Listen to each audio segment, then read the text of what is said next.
कैसे योगा, गंगा और धर्मगुरु पीएम मोदी की तरह इंदिरा गांधी की जीवन में भी, उनकी जिंदगी में भी अहम रोल प्ले करते रहे। आज हम बात करेंगे इन कहानियों की, ऐसी 5 कहानियों की, कैसे उससे भी आगे बढ़ गई इंदिरा गांधी, तंत्र मंत्र और ज्योतिषियों पे भरोसा करने लगी। और कैसे जैसे मोदी, शुरुआत करते हैं पहली कहानी से, कैसे जैसे मोदी अक्सर उनकी आंखों में आंसू आ जाते हैं, इंदिरा गांधी की ऐसी 3-4 घटनाओं का हम उल्लेख करेंगे कि कैसे उनकी आंखों में भी ऐसे ही अचानक आंसू आ गए। और ज्यादातर ये हुआ उनके धर्म गुरुओं के साथ। तो हम पहले यही चीज बता रहे हैं कि ये आनंदमयी माँ है। नेहरू जी भी इनके पास जाते थे, नेहरू जी की वाइफ भी इनके पास जाती थी। ये इंदिरा गांधी उन्हीं के पास हैं। और जब इमरजेंसी के बाद इंदिरा गांधी इनसे मिली, ये शायद उस वक्त की तस्वीर है, तो इंदिरा गांधी उनके सामने बैठ के रोने लगी और बताने लगी कि मैं कैसे, क्या हो रहा है, ये सारी चीजें। तो उस मुलाकात में आनंदमयी माँ ने 108 रुद्राक्ष की एक माला दी और वो इंदिरा गांधी अपने साथ ले गई। और जब एम्स में डेथ हो गई, इंदिरा गांधी डिक्लेयर हो गई, तब सोनिया गांधी घर गई और एक इंदिरा गांधी की फेवरेट साड़ी और 108 रुद्राक्ष वाली माला लेके आई, इंदिरा गांधी की लाश पे पहनाई। ये केवल अकेली ऐसी धर्मगुरु नहीं है, इससे ऐसे और भी लोग हैं, जिनमें से एक थे जे कृष्णमूर्ति। जे कृष्णमूर्ति के साथ इंदिरा गांधी का आध्यात्मिक रिश्ता था। कई मुश्किल मामलों में सलाह लेती थी और इन्हीं जे कृष्णमूर्ति के पास वो गई जब इमरजेंसी लगने के बाद, और कहा कि मैं टाइगर की पीठ पे चढ़ तो गई हूँ, लेकिन कैसे उतरूँ ये पता नहीं है। तब जे कृष्णमूर्ति ने उनसे कहा कि जो सही है वो करो। उनके सामने जब वो कमरे से बाहर निकली और सोच चुकी थी कि अब मुझे चुनाव कराने हैं, तो वो बाहर निकलते वक्त रो रही थी। कई प्रत्यक्षदर्शियों ने देखा और बाद की कई किताबों में ये बात जिक्र है। ऐसे ही जब चुनाव लड़ने से पहले वो ये कांची के शंकराचार्य हैं, इनसे मिलने पहुंची। ये उस वक्त की बात है, वो मौन व्रत पे थे और इंदिरा गांधी 1 घंटे तक वहाँ बैठी रही। और जब उठने को हुई तब एक लाइन में मौन व्रत उन्होंने वहाँ तोड़ा शंकराचार्य ने, कि और सिंपल कहा कि धर्म का पालन करो। तो जो इनमें से एक मैं और गुरु बताना चाहता हूँ, स्वामी लक्ष्मणजू महाराज। लक्ष्मणजू महाराज के पास इंदिरा गांधी अक्सर जाती थी। कश्मीर के थे, अभिनव गुप्त का जहां आश्रम था वहीं उन्होंने अपना आश्रम बनाया और लगातार जाती रहती थी इंदिरा गांधी। तो जब एक बार इंदिरा गांधी की मौत होने वाली थी, उससे कुछ दिन पहले उन्हें कुछ आभास हुआ कि मुझे लगता है मैं ज़्यादा दिन जिंदा नहीं रहूंगी। तो लक्ष्मण जू से ये बात डिस्कस की थी और लक्ष्मण जू ने जब कहा कि आप अगली बार आएंगी तो इस नई बन रही बिल्डिंग का उद्घाटन करेंगी, तो इंदिरा गांधी ने ये कहा था कि अगर मैं जिंदा रही तो जरूर आऊंगी। ऐसे कई जो थे इन धर्मगुरु, उनमें से एक ये श्री रामन्ना आश्रम। यहाँ पे भी वो जब चिकमंगलूर में उन्होंने अपना पर्चा भरा, चिकमंगलूर से जब कर्नाटक में चुनाव का, तो यहाँ इन आश्रम में वो गई और काफी देर उस कमरे में बैठी रही जहाँ महर्षि रामन्ना रहा करते थे। उस कमरे में काफी देर इंदिरा गांधी बैठी रही। तो इन ऐसे कई मौकों पे जो हम बात कर रहे थे कि रोई इंदिरा गांधी, एक मौका ये भी था, ये नासिर हैं इजिप्ट के प्रेसिडेंट। और जब ये शास्त्री जी की मौत के बाद जनवरी 1966 में इंडिया आए फ्यूनरल में शास्त्री जी के भाग लेने, तो इंदिरा गांधी उन्हें देखकर ये उसी वक्त का फोटो है, खुद को रोक नहीं पाई और फूट फूट के रोने लगी। ये नासिर जो है और टीटो और प्लस नेहरू जी, इन तीनों ने मिलकर जो गुटनिरपेक्ष आंदोलन चलाया था और नेहरू जी के काफी करीबी थे, इसलिए इंदिरा उन्हें देख के रुक पाई। तो इस तरह से कई बार इंदिरा गांधी जो है रोई थी। तो हम दूसरी जो बात कर रहे हैं कि कैसे धर्मगुरु ही नहीं, ज्योतिष पे भी इंदिरा गांधी का भरोसा बहुत हो गया था। ऐसी 2-3 घटनाएं थी कि कैसे मकर संक्रांति पे इंदिरा गांधी ने शपथ ली, कैसे इंदिरा गांधी ने मकर संक्रांति के दिन शपथ ली।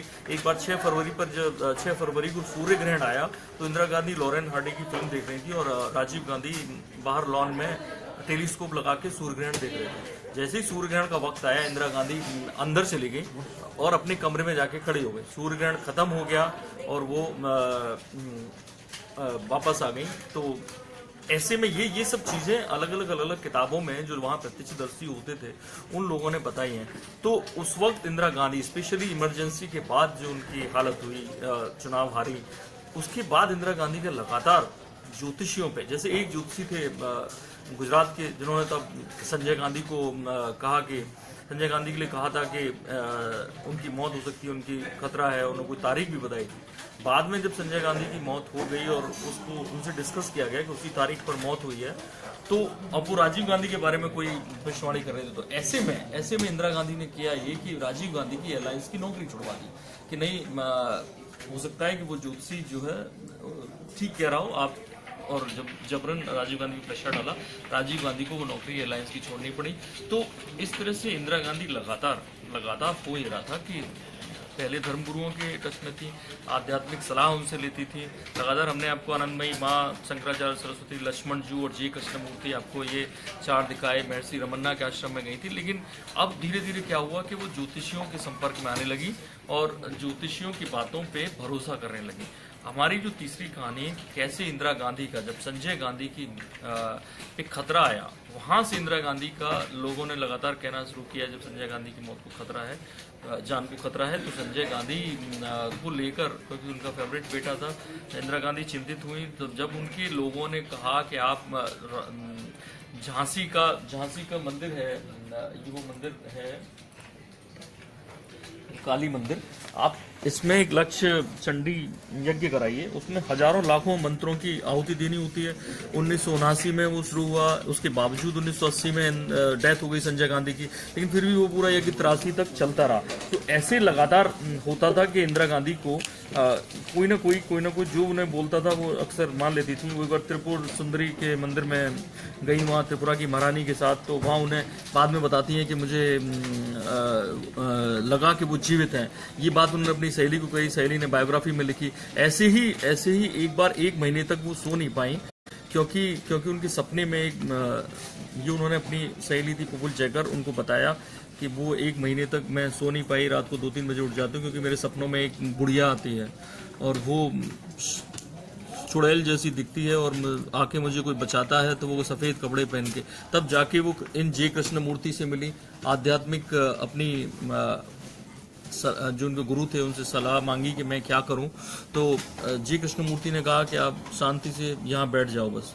आधे घंटे तक इंदिरा गांधी उनके सामने आंख बंद करके बैठी रही और उसके बाद निकली। बाद में उन्होंने अपनी सहेली को बताया कि अब ऐसा कुछ नहीं मुझे दिखाई देता और ये सब चीज़ें अब वो आना बंद हो गई है मेरे सपने में। ये एक ऐसी चीज़ें थी इंदिरा गांधी की जो बाहर नहीं आती थी, जो बाद में अब किताबों में निकल के उनके दोस्तों ने, ये सारे लोगों ने लिखा है। और हम बात करेंगे कि कैसे मोदी पे इंदिरा गांधी कहते हैं। जैसे 2-3 चीज़ें आप सुनते होंगे, मोदी का योगा के प्रति लगाव, लगातार योगा डे तो उन्होंने शुरू करवाया इंटरनेशनल लेवल पर, खुद योगा करते हैं, योगा को लेकर जहाँ भी जो भी कार्यक्रम होते हैं उसमें भाग लेते हैं। लेकिन इंदिरा गांधी के बारे में ये चीज़ें कम लोगों को पता है, इसलिए मैं वो होता क्या था कि जब इंदिरा गांधी जब छोटी थी तो मोतीलाल नेहरू जैसे कि हर परिवार में होता है, योगा करने की सलाह दी जाती है, शीर्षासन की सलाह दी जाती है। तो मोतीलाल नेहरू ने लेटर लिखा बाकायदा इंदिरा गांधी के लिए कि आप जेल से लेटर लिखा कि शीर्षासन जरूर करते रहना। तो मैं ये वो तस्वीर आपको दिखाना चाह रहा हूँ, जिस तस्वीर में नेहरू जी, ये काफ़ी मतलब एज तक, काफ़ी बूढ़े होने तक नेहरू जी लगातार शीर्षासन करते थे। मोतीलाल नेहरू जी उनको भी शर डालते थे। और ये धीरेन्द्र ब्रह्मचारी हैं, इंदिरा गांधी के योग गुरु। ये बंदा विवादों में भी काफ़ी रहा, इंदिरा गांधी के घर काफ़ी आता जाता था और संजय गांधी से भी करीबी थी। लेकिन ये इस बंदे को घर से बाहर तब कर दिया गया, आना जाना तब रोक दिया गया जब संजय गांधी की मौत हो गई। राजीव गांधी को पसंद नहीं था और धीरेन्द्र ब्रह्मचारी को तमाम आश्रम, तमाम सुविधाएं, ये सब इंदिरा गांधी की तरफ से मिली थी। कहा जाता था कि पॉलिटिकल मामलों में भी जब धीरेन्द्र ब्रह्मचारी का रोल रहता है। और जब एक बार जब इंदिरा गांधी की पहली बार गिरफ्तारी हुई तो राजीव संजय भी इंदिरा गांधी के साथ उसी वक्त पीछे की गाड़ियों में बैठ के चले गए। तब केवल धीरेन्द्र ब्रह्मचारी को ये घर पे छोड़ा गया था।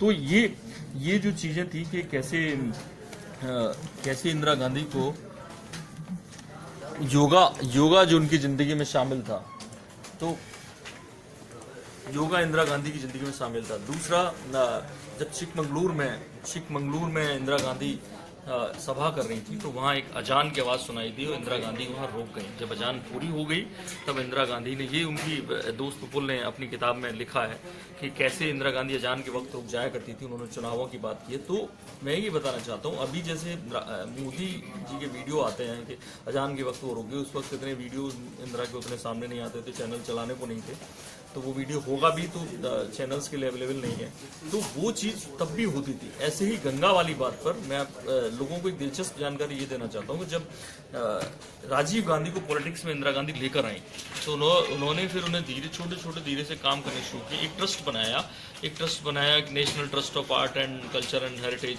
उसका प्रेसिडेंट राजीव गांधी को बनाया गया। और उस ट्रस्ट का पहला काम ये था कि 80 घाट, वाराणसी में वही 80 घाट जहाँ पे मोदी जी सफाई करने गए थे, उसी 80 घाट के पास गंगा की सफाई का काम उस ट्रस्ट का पहला काम था। तो वो लगातार उस जमाने में वो चीज़ें होती रही, चाहे अजान हो, योगा हो, गंगा हो। आप धर्म गुरु में मोदी से तुलना कर सकते हैं। हालांकि मोदी के बारे में भी तंत्र और ऐसी चीज़ें बाहर नहीं आई हैं जो इंदिरा के बारे में उन्हीं के करीबियों ने बाद में अपनी जो किताबें थी, बायोग्राफीज थी, उसमें लिखा। तो जो हम पांचवी बात, जो एक मोदी का कॉमन फैक्टर, अभी जो पीएम मोदी के विरोधी जो आरोप लगाते हैं कि विपक्ष की सरकार पसंद नहीं है मोदी और शाह को। मणिपुर में हुआ, अभी बिहार में हुआ, लोगों को लगता है कि लोग नहीं चाहते कि विपक्ष की कोई सरकार चले, उसको कैसे भी गिरा देना चाहिए। तो मैं ऐसे 4 इंसिडेंट इंदिरा के बताना यहाँ चाहता हूँ कि कैसे ये पहली बार जब इंदिरा पहली विपक्ष की सरकार बनी थी 1959 में, कांग्रेस, गैर कांग्रेस सरकार लेफ्ट की, तो इंदिरा गांधी ने उसको, हम लोगों ने पहले भी एपिसोड में बताया कि कैसे इंदिरा गांधी उस वक्त कांग्रेस प्रेसिडेंट थी, उन्होंने उसे मुद्दा बना लिया कि एजुकेशन का एक बिल था, जिससे इंदिरा गांधी का आरोप था कि इससे निजी इंस्टीट्यूट्स को बहुत नुकसान होगा, जो लेफ्ट सरकार लेके आई। इंदिरा गांधी उस सरकार को गिराकर ही मानी, यहाँ तक कि उनकी फिरोज से तमाम तू में हो गई। फिरोज गांधी ने उनसे कहा कि फासिस्ट हो तुम, इसलिए वो सरकार गिराना चाहती हो लेफ्ट की, और तमाम चीज़ें हुई। और ये पहली सरकार थी। एक ऐसा ही वाकया फारूक अब्दुल्ला के साथ हुआ, ये शायद 84 की बात है। गवर्नर थे वहाँ पर बीके नेहरू इंदिरा गांधी के कजिन थे। ये फारूक अब्दुल्ला के साथ उनका फोटो है कि कैसे इंदिरा गांधी ने फ़ोन किया इनको कि फारूक की सरकार गिरानी है मुझे, तो साफ मना कर दिया बीके नेहरू ने, जबकि कजिन थे इंदिरा गांधी के, गवर्नर थे वहाँ के जम्मू कश्मीर के, उन्होंने साफ मना किया। इंदिरा गांधी ने उस वक्त पहला काम ये किया कि इनको हटाकर सीधे गुजरात भेज दिया, और वहाँ पे, जबकि इनके कजिन थे इंदिरा गांधी के, और वहाँ पर जगमोहन को भेजा। और उसके बाद जब ऑपरेशन ब्लू स्टार हो गया, उसके अगले महीने इनको फारूक अब्दुल्ला को एक दिन सुबह उठा के बताया गया कि आपकी सरकार गिरा दी गई है, और MB शाह या BM शाह कुछ थे, उनके रिलेटिव थे, उनको नया चीफ मिनिस्टर बनाया जा रहा है। ये दूसरा मामला था। ऐसे ही NT रामाराव की जब आंध्रा में सरकार बनी, वो अपना हार्ट का ऑपरेशन कराने कहीं अमेरिका या बाहर गए, और जब वो लौट के आए तो देखा कि उनकी पार्टी के लोगों को तोड़ के इंदिरा ने अपनी सरकार बनवा दी थी। ऐसे ही बड़ा दिलचस्प मामला जो था वो था गोवा का।